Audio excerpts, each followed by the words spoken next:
Hi, this is Irina Slutsky reporting for Geek Entertainment Television on location inside of a chocolate factory. And I'm here with the owner, Chuck Siegel. So, what were you thinking? Chocolate? Well, I was thinking that if I have to make a living and support a family, what better way than feeding people chocolate? No one ever complains. Everyone loves what I do. So what could be better? And I hear it's your second chocolate factory. It is. I started my first one, I'm almost embarrassed to say how long ago, but in 1987. And I had that company for 7 years until my first daughter was born.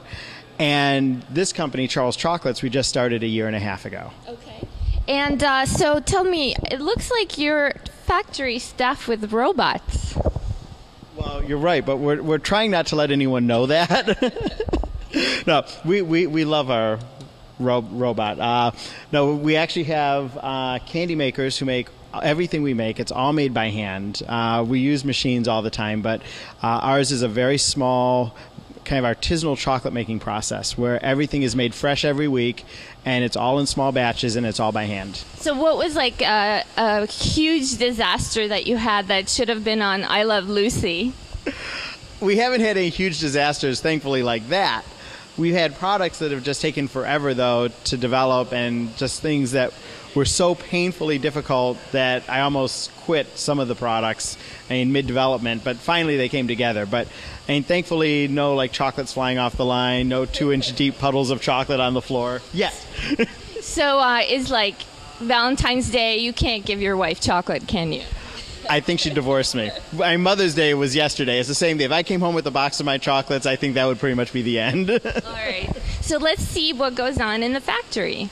Christina is putting pieces of our fresh orange marzipan on a machine called an enrober. It's called the enrober? As in, it enrobes anything in chocolate. Even people? Very small people. Once I had a friend who wanted to put his baby through the machine.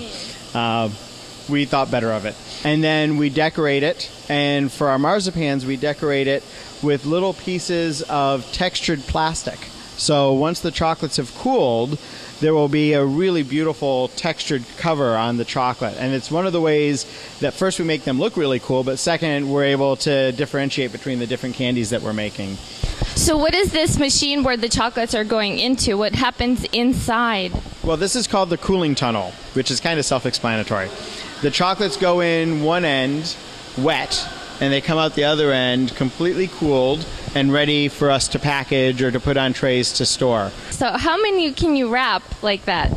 Well, it depends on what time of day or night it is. When we're busy, I'm actually up doing this for most of the night, and I can wrap quite a few. I can usually do over 100 in an hour. And speaking of distribution, how many chocolates do you make on average a day or a week? Well, it really depends on which chocolates they are and what we're making.